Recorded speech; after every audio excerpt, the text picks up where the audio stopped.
الحمد لله وكفى وسلام على عباده الذين اصطفى لا سيما على سيد الرسل وخاتم الأنبياء وعلى آله وصحبه ومن بهديه مهتدى. أما بعد،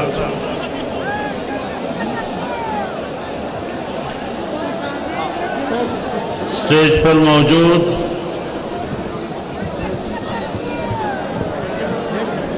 تمام قومی عمائدین، رہبران ملت، میرے بزرگوں، دوستوں، بھائیوں، بہنوں، نوجوانوں، آج پاکستان ڈیموکریٹک موومنٹ کے زیر اہتمام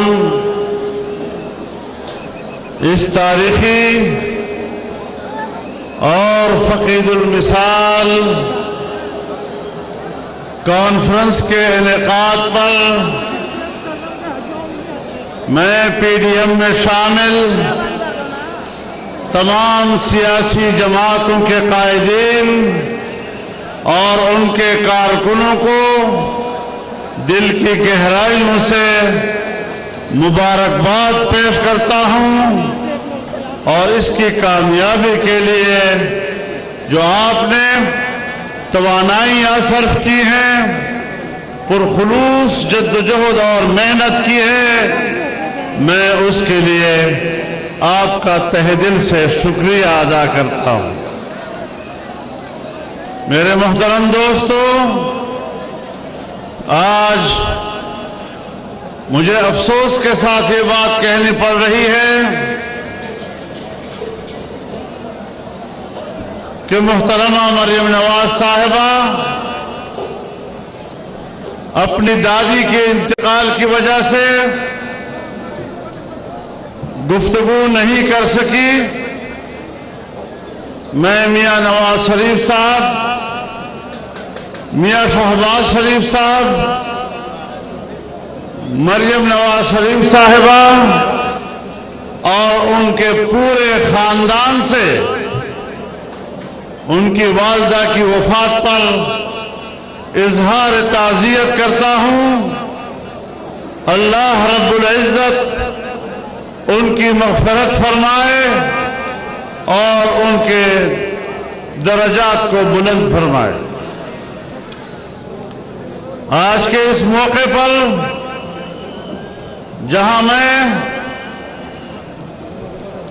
جسٹس سیٹھ وقار صاحب کی وفات پر اظہار تعزیت کرتا ہوں، وہاں میں جناب علامہ خادم رضوی صاحب کی وفات پر بھی اظہار تعزیت کرتا ہوں۔ ان کے خاندان سے بھی، ان کی جماعت سے بھی، ان کے تمام متعلقین و معتقدین سے بھی اللہ رب العزت ان کی روح کو جنت الفردوس میں اعلیٰ مقام نصیب فرمائے۔ میرے محترم دوستو، ایسے حالات میں آج ہم یہاں پشاور میں جلسہ عام منعقد کر رہے ہیں، جب اس سے پہلے ہم نے گوجرانوالہ میں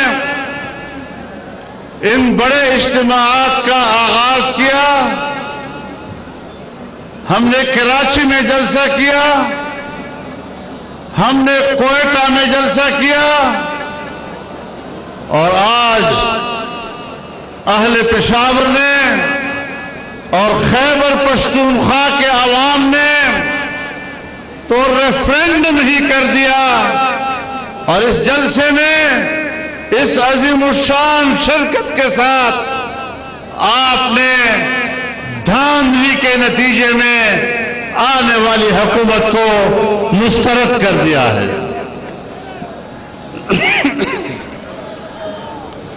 میرے محترم دوستو، ہم نے پہلے ہی دن یہ اعلان کر دیا تھا کہ الیکشن میں بدترین دھاندلی کی گئی ہے۔ تمام سیاسی جماعتوں نے اس پر اتفاق کیا تھا اور آج وہ آواز عام آدمی کی آواز بنتی چلی گئی اور آج یہ آواز پوری قوم کی آواز ہے، پوری قوم کی متفقہ آواز ہے، اور آپ کے جلسوں سے آج حکمران جماعت اور ان کے پشتیبان بوکھلائے ہوئے ہیں۔ آگے بڑھنا ہے اور ان کے اس اقتدار کے قلعے کو فتح کرنا ہے، ان کو یہاں سے ذلت و رسوائی کے ساتھ نکالنا ہے۔ جنگ کا اعلان کر چکے ہیں، اب میدان جنگ ہے، میدان جنگ سے پیچھے ہٹنا گناہ کبیرہ ہے۔ نعرہ تکبیر، جمعیت Ulema Islam, P T M, گو نیازی، گو سلیکٹڈ۔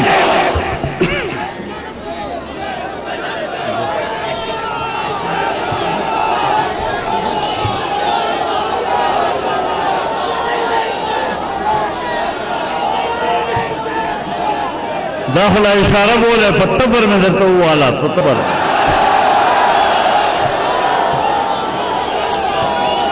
اشارے نہ خبر ہوتے دا اس بے پلوڑ سنور رخدہ کول د چاسا واسطہ نہ اوپرے ہوتے۔ انشاءاللہ ہم نے چیلنج کر دیا ہے اور واضح طور پر کہنا چاہتے ہیں، ہمارا موقف بڑا واضح ہے۔ دھاندلی ہوئی ہے، دھاندلی کی گئی ہے، ہمیں دھاندلی کرنے والا بھی معلوم ہے اور وہ جو نامعلوم ہے وہ ہم سب کو معلوم ہے۔ ہم فوج اور ادارے کا احترام کرتے ہیں اگر وہ ہمارا دفاعی ادارہ ہے، اگر دفاعی ادارہ ہے ہمارے سر آنکھوں پر، لیکن اگر وہ سیاسی ادارہ بننے کی کوشش کرے گا تو پھر تنقید برداشت کرنی ہوگی۔ پھر یہ مت کہیں کہ ہمارا نام نہ لیا کرو، پھر تمہارا نام بھی لیا جائے گا، پھر تم پر تنقید بھی کی جائے گی، پھر آپ کے سامنے کلمہ حق بھی کہا جائے گا۔ اور آج بھی ہم آپ کو مہلت دیتے ہیں، آپ ان کے پشتیبانی سے پیچھے ہٹ جائیں، دستبردار ہو جائیں اور آپ کہہ دیں کہ یہ ہماری حکومت نہیں ہے، آپ اس حکومت کے خلاف آواز ہمارے ساتھ ملائیں، پھر ہم اور آپ بھائی بھائی ہیں۔ آپ سیاست میں کیوں آتے ہیں؟ آپ اپنے دفاع سے کام رکھیں، دفاع کام کریں گے تو ہم آپ کے ساتھ ہیں۔ نعرہ تکبیر، ہم لے کے رہیں گے، ہم لے کے رہیں گے۔ ذرا زور سے بولو، للکار سے بولو، سب مل کے بولو۔ بلاول بولے، مریم بولے، مولانا بولے۔ آپ دھاندلی کریں وہ جرم نہیں، ہم دھاندلی کے خلاف احتجاج کریں تو آپ ہم سے خفا ہوتے ہیں، پھر خفا نہ ہونا، پھر برداشت کرنا۔ لیکن بڑی وضاحت کے ساتھ کہہ دینا چاہتا ہوں کہ 2 سال کے عرصے میں تم نے پاکستان کی معیشت کو تباہ کر دیا ہے، اور جب کسی ملک کی معیشت گرتی ہے تو پھر وہ ریاست باقی نہیں رہ سکتی. ریاست کے بقا کا دار و مدار مستحکم معیشت پر ہوا کرتا ہے. جب ہم حکومت چھوڑ رہے تھے اور نئے الیکشن کی طرف جا رہے تھے تو ہم نے بجٹ میں کہا تھا کہ آئندہ سال اس ملک کی ترقی کا تخمینہ 5.5% ہوگا اور اس سے اگلے سال ترقی کا تخمینہ 6.5% ہوگا. آپ کو حکومت ملی اور آپ کی حکومت میں پہلے سال تخمینہ 1.8 پہ آیا اور جب دوسرے سال تم نے بجٹ پیش کیا تو 0.4 پہ آ گیا. اور اسٹیٹ بینک آف پاکستان نے 3 روز پہلے اپنا بیان جاری کیا ہے کہ سن 1951-52 کے بعد پاکستان کی تاریخ میں پاکستان کا سالانہ بجٹ 0.4 پر آیا ہے. یعنی اگلے سال میں آپ کی ترقی ہی نہیں اور اس سے اگلے سال بھی کسی قسم کی کوئی ترقی نہیں. پھر ہمیں کہتے ہیں معیشت کی بہتری کے اشارے مل رہے ہیں. یہ اشارے کہاں سے مل رہے ہیں؟ یہ کس چیز کے اشارے ہیں؟ اشارے مل رہے ہیں. ایک بھوکا بازار میں کھڑا ہے اور بلبلا رہا ہے. ایک آدمی گزرتا ہے, اسے کہتا ہے میرے پیچھے کوئی آدمی آ رہا ہے, وہ شاید آپ کے لیے کھانا لے آئے. اس کو کہتے ہیں اشارہ. اب اس اشارے سے کوئی فرق آیا؟ تو بات بنیادی یہ ہے کہ ملک کی معیشت کو تباہ و برباد کر دیا. آج ہم اس قابل نہیں ہے کہ دنیا کا کوئی ملک ہمارے ساتھ تعلقات قائم کرے. وہ ہندوستان جب واجپئی وزیر اعظم تھا تو وہ پاکستان اب بس کے ذریعے آیا, لاہور میں اترا, مینار پاکستان پر کھڑا ہوا, پاکستان کو ایک حقیقت کے طور پر اس نے تسلیم کیا. کیا وجہ تھی؟ پاکستان معیشت کے لحاظ سے مستحکم تھا اور وہ پاکستان کے ساتھ تجارت کرنا چاہتا تھا. افغانستان پاکستان کے ساتھ رابطے میں رہتا تھا, ہمارا پڑوسی ملک ہے, وہ ہم سے تجارت کرنا چاہتا تھا. لیکن آج افغانستان آپ سے مایوس ہے, وہ آپ کے ساتھ کوئی رابطہ کرنے کو تیار نہیں ہے. ایران آپ کے مقابلے میں ہندوستان کی لابی میں چلا گیا ہے. چین جو ہمارا دوست تھا, ایسا دوست جن کے ساتھ ہم نے 70 سال ایسی دوستی رکھی کہ ہمالیہ سے بلند, بحر الکاہل سے گہری اور شہد سے میٹھی دوستی, لیکن آج ہم نے ان کے 70 ارب ڈالر کی سرمایہ کاری کو تباہ و برباد کر دیا امریکہ کے اشارے پر. اور ایک ٹرمپ نے دوسرے ٹرمپ کو کہا کہ چین کے منصوبے کو ناکام بناؤ. جس طرح امریکیوں نے وہاں کے ٹرمپ کو مسترد کیا ہے, انشاءاللہ پاکستان کا عوام پاکستانی ٹرمپ کو بھی مسترد کرے گا.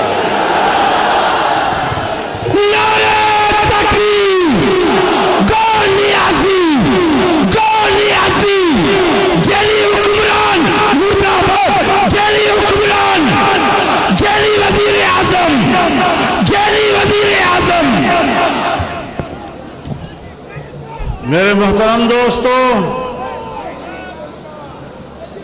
روس سوویت یونین کیوں تباہ ہوا؟ دفاعی لحاظ سے طاقتور تھا لیکن معاشی لحاظ سے کمزور ہوا, اپنا وجود کھو بیٹھا. آج پاکستان کا یہ حشر کر دیا گیا ہے. آج یہ پاکستان کا گوربچوف بننا چاہتا ہے.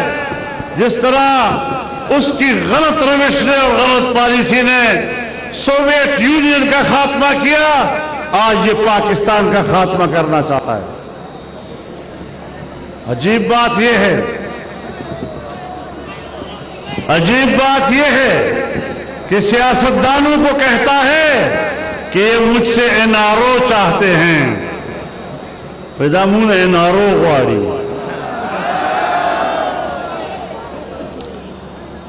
او د NRO دومره ساده چې موږ د NRO دا او هم نه قبلو۔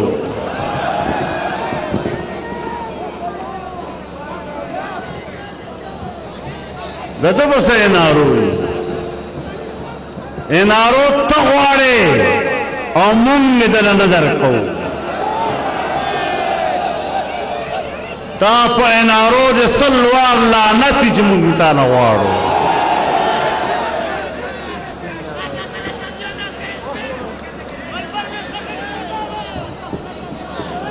تو میرے محترم دوستو، جو حکومت سیاسی طور پر ناجائز، جس کی کوئی حق اقتدار موجود نہیں، جو کارکردگی کی بنیاد پر نااہل معاشی قاتل ہے پاکستان کا، آج ناکام خارجہ پالیسی کہ نہ تو آپ پر امریکہ اعتماد کرنے کے لیے تیار ہے، نہ آپ پر چین اعتماد کرنے کے لیے تیار ہے۔ ہندوستان پہلے سے آپ کا دشمن ہے، افغانستان آپ پر اعتماد کرنے کو تیار نہیں، ایران آپ پر اعتماد کرنے کو تیار نہیں، اور تم دوسروں کو کرپٹ کہتے ہو۔ جب تم اقتدار میں آئے تو سعودی عرب نے دوستی نبھاتے ہوئے آپ کو $2 ارب دیے، امارات نے دوستی نبھاتے ہوئے آپ کو $2 ارب دیے۔ آج 2 سالوں میں وہ آپ سے ناراض، اور اس حد تک ناراض کہ اپنے پیسے پہ ڈر رہے ہیں کہ کہیں ہمارے پیسے کو تم کہیں اپنے پیٹ میں نہ ڈال دو، اس کو ضائع نہ کر دو۔ چین کے پیسے کو ضائع کیا، سعودی عرب اب اپنے پیسے کو ضائع دیکھ رہا ہے، اس نے آپ سے $2 ارب واپس مانگ لی۔ امارات نے تم سے $2 ارب واپس مانگ لیے ہیں، تم پر کوئی اعتماد کرنے کو تیار نہیں ہے، تم نے پاکستان کے دوستوں کو ناراض کیا ہے، تم نے پاکستان کو تنہا کر دیا ہے۔ اب کہاں ہیں تمہارے وہ NGOs جو کہتے تھے کہ یہاں پر دودھ اور شہد کی نہریں، یہاں دودھ اور شہد کی نہریں بہیں گی؟ دودھ اور شہد کی نہریں تو نہیں، خون اور زہر کی نہریں بہ رہی ہیں۔ تم دنیا کی نظر میں بھی ناقابل اعتماد، تم اپنی قوم کی نظر میں بھی ناقابل اعتماد، تم اپنے پڑوسیوں کے نظر میں بھی ناقابل اعتماد، تو پھر یہ قوم کوئی جانوروں کی قوم نہیں ہے کہ جس کے سامنے آپ جو چارہ ڈالیں اور وہ قبول کر لیں، اور جس طرح آپ ان کو ہانکیں وہ ہانکتے چلے جائیں۔ یہ انسانوں کا ملک ہے، معزز شہریوں کا ملک ہے، محترم لوگوں کا ملک ہے، اور محترم قوم کے اوپر کسی ذلیل اور رسوا انسان کو مسلط نہیں کیا جا سکتا۔ مرد آباد دشمن حکمران، وطن دشمن حکمران، ملک دشمن حکمران، ناکام حکمران۔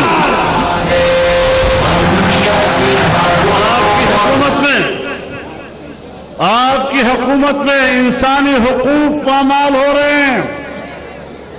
بہت سے ہمارے قائدین نے آپ کے سامنے یہ بات کہی، کہاں ہے آپ کا لاپتہ افراد کی باتیں جو تم کیا کرتے تھے؟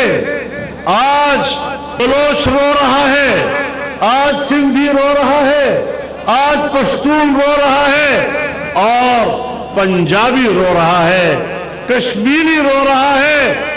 کشمیر کو تم نے بیچا اور کشمیر کے سوداگر بنے، آج تم کشمیر کے لیے مگرمچھ کے آنسو بہا رہے ہو؟ کیا اقتدار میں آنے سے پہلے تم نے کشمیر کو 3 حصوں میں تقسیم کرنے کا فارمولہ پیش نہیں کیا تھا؟ مجھے بتایا جائے کہ سن 1948 اور 49 کی قراردادوں میں کشمیر کو تقسیم کرنے کی کون سی گنجائش تھی؟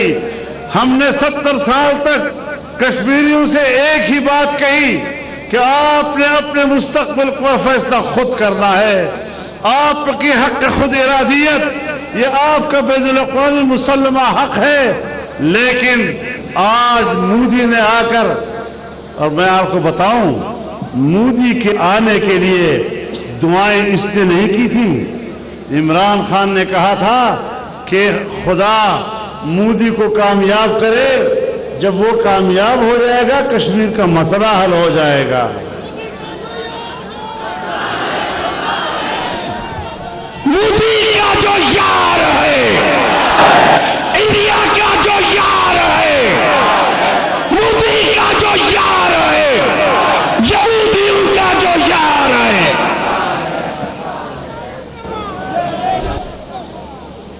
تو مودی کو دعائیں دینے والے تم، اس کو اقتدار میں لانے کے لیے مسئلہ کشمیر کے حل کی امیدیں وابستہ کرنے والے تم، اور آج مگرمچھ کے آنسو رو رہے ہو۔ تم نے کشمیر کو بیچا ہے، تم نے کشمیریوں کے 70 سالہ قربانیوں کا مذاق اڑایا ہے۔ تم نے آج گلگت میں جا کر لوگوں سے کہا ہم آپ کو پاکستان کا صوبہ بنائیں گے، ہم خوش ہوں گے کہ، اور ہم سمجھتے ہیں کہ گلگت بلتستان کے لوگ پاکستانی ہیں، وہ پاکستان سے الحاق چاہتے ہیں، کشمیری پاکستان سے الحاق چاہتے ہیں، لیکن ان کے باقاعدہ حق خود ارادیت کی بنیاد پر اپنا فیصلہ خود کرنے سے پہلے یہ کہہ دینا کہ ہم آپ کو پاکستان کا صوبہ بنائیں گے۔ آپ مجھے بتائیں کہ آپ نے مسئلہ کشمیر کو ذبح نہیں کیا؟ اس طریقے سے آپ کشمیر کے مسئلے کو حل کر رہے ہیں۔ ہم نے ان کی لاشوں پہ سیاست کی 70 سال، ہم نے وہاں کی ماں اور بہنوں کی عزتوں اور ان کے ناموس اور عصمت پہ سیاست کی، ہم نے ان کے بچوں کے چہروں سے ٹپکتے ہوئے خون پر سیاست کی۔ وہ مظلوم کشمیری آج کدھر دیکھے، جس کو پاکستان پر بھروسہ تھا، جس کو پاکستانی پر بھروسہ تھا، تم نے 70 سال ان سے قربانیاں لے لے کر آج اس کو تنہا چھوڑ دیا ہے۔ 85,000 کلومیٹر مربع کلومیٹر کا کشمیر آج آئے گا صرف 5,000 کلومیٹر مربع کی کشمیر پہ۔ یہ تمہاری پالیسی ہے، یہ ہمارے لیے قوموں کو جیت رہے ہو، یہ تم پاکستان۔ میں آپ سے پوچھنا چاہتا ہوں، آپ نے فاٹا کا انضمام کیا، اب فاٹا والے حق حیران کہ یا اللہ اب ہم پاکستان اور صوبہ خیبر پختونخوا کا حصہ ہیں بھی یا نہیں ہیں۔ ہم نے اس وقت بھی کہا تھا کہ عجلت نہیں ہونی چاہیے، لیکن مجھے پتا ہے کہ کس کے دباؤ پر ایسا ہو رہا تھا۔ میں بہت کچھ جانتا ہوں، میں خارجہ امور کا چیئرمین بھی رہا ہوں، میں کشمیر کمیٹی کا چیئرمین بھی رہا ہوں، اندر کی بہت باتیں جانتا ہوں۔ میں تمہارے ارادوں کو جانتا ہوں، تمہارے عزائم کو جانتا ہوں۔ میں پوری دنیا کا قانون، کوئی پوری دنیا کا قانون بتا دے کہ کسی حکمران کے پاس اگر عوام کا مینڈیٹ ہو تو پھر اپنے ملک کی سرحد کو تبدیل کرنے کا بھی مینڈیٹ ہوتا ہے۔ کیا یہ اختیار بھی ہوتا ہے کہ وہ اپنی سرحد کو آگے پیچھے کرے، کسی کے لیے ملک چھوڑ دے، کسی سرحد کو طے کر دے؟ یہ کس نے حق دیا ہے؟ اور دنیا میں کوئی طاقتور قوم ہو وہاں پر بھی وہ اپنی سرحدات تبدیل نہیں کر سکتا۔ امریکہ بڑا طاقتور ملک ہے، وہ کر کے دکھائے ذرا میکسیکو کے ساتھ اپنی سرحدات میں تبدیلی، وہ کر کے دکھائے کینیڈا کے ساتھ اپنی سرحدات میں تبدیلی۔ نہیں کر سکتا۔ ہندوستان بھی یہی کہہ رہا ہے کہ ہم اپنی مرضی سے عوام ہمیں ووٹ بھی دے دیں تب بھی ہم سرحد تبدیل نہیں کر سکتے۔ آپ یہاں پر کشمیریوں کی جغرافیے کو تبدیل کر رہے ہیں، آپ یہاں پر گلگت بلتستان کی جغرافیے کو تبدیل کر رہے ہیں، آپ یہاں پر فاٹا کی جغرافیے کو تبدیل کر رہے ہیں۔ اتنے بڑے حساس معاملات جب تک عوام کا اعتماد نہ ہو، جب تک عوام بھرپور طور پر اس حوالے سے مطالبہ نہ کرے، آج اب کہاں کھڑے، کہاں ہم کھڑے؟ انہوں نے پاکستان کو وہاں کھڑا کر دیا کہ جہاں اب پاکستان کی بقا کا سوال پیدا ہو رہا ہے۔ تو آج اگر پی ڈی ایم ہے تو پی ڈی ایم کا بنیادی مقصد پاکستان کی بقا ہے، اس کی بقا کا تحفظ ہے۔ ہم اس ملک کو بچانے کے لیے اکٹھے ہوئے ہیں۔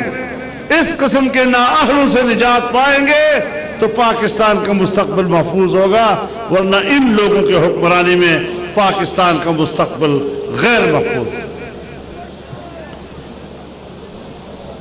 تو میرے محترم دوستو، یہ حکومت بھی ناجائز، اس کی داخلہ پالیسیاں بھی ناجائز، یہ انسانی حقوق کی بھی قاتل، یہ کشمیر کی بھی قاتل، یہ فاٹا کی بھی قاتل۔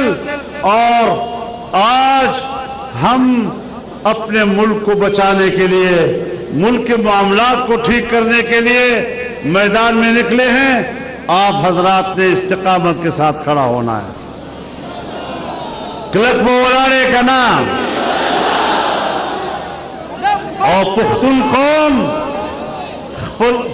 قوم اگر خپل پلار نکپت پیژني، اگر غیرت پیژني، خپل پختو پیژني، او انشاءاللہ پښتانه یو که خدای کول دا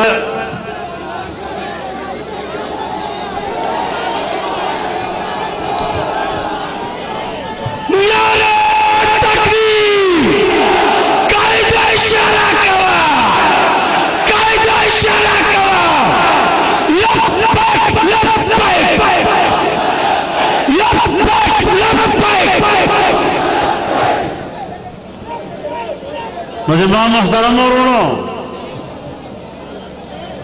پی ڈی ایم خپل بنیادی مقاصد و اعلان وکړ، جمہوری، سیاسی، انسانی حقوق په حواله او دا چې د آئین پاکستان اسلامی، وفاقی او جمہوری حیثیت به محفوظ وي او اسلامی دفاع و تحفظ او په هغه باندې عمل درآمد به یقیني وي، دغه بنیاد باندې زموږ اتحاد خپله فیصله وکړي۔ نو زما محترم ورونو، دا ملک زمونږه، مونږ په دې ملک کې د چا غلامان نه یو، مونږ د فرنګي غلامي نه ده منلې، مونږ د امریکې غلامي نه ده منلې، مونږ د ګوډاګیانو غلامي هم قبلولو ته تیار نه یو۔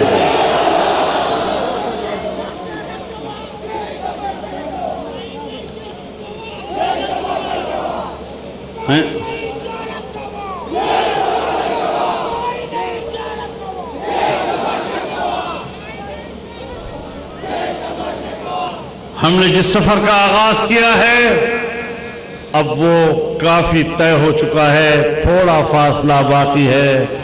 استقامت کے ساتھ انشاءاللہ ہم اپنی منزل کو پائیں گے، اس ملک کو پاکستان بنائیں گے، حقیقی پاکستان بنائیں گے، اسلامی اور جمہوری پاکستان بنائیں گے، وفاقی پاکستان بنائیں گے، پارلیمانی پاکستان بنائیں گے، اور 18ویں ترمیم کے ذریعے صوبوں کو جو حقوق دیے گئے ہیں، کوئی مت سوچے کہ ہم صوبوں کو دیے ہوئے حقوق پر کوئی سودا کیے تیار ہو سکیں گے۔ ہم NFC ایوارڈ پر کوئی سمجھوتا کرنے کے لیے تیار نہیں ہے، ہم صوبوں کے حقوق پر کوئی سمجھوتا کرنے کے لیے تیار نہیں ہے۔ انشاءاللہ ہم نے ہمیشہ آپ کی جنگ لڑی ہے، سخت حالات میں لڑی ہے، آج پھر میدان میں ہیں، اور آج اس میدان میں آپ سب ہم ایک صف پہ کھڑے ہیں۔ اس صف کو مضبوط بنانا ہے، اس صف کو آگے لے جانا ہے. تمام سیاسی پارٹیاں، سیاسی پارٹیوں کے کارکن، ان کے قائدین ایک صف ہو کر انشاءاللہ اس منزل کو حاصل کریں گے. اللہ تعالی ہمارا حامی و ناصر ہو. وآخر دعوانا ان الحمدللہ رب العالمین. ساتھ لا رہا شہباز کلثوم نواز مریم نواز وحدت کی آواز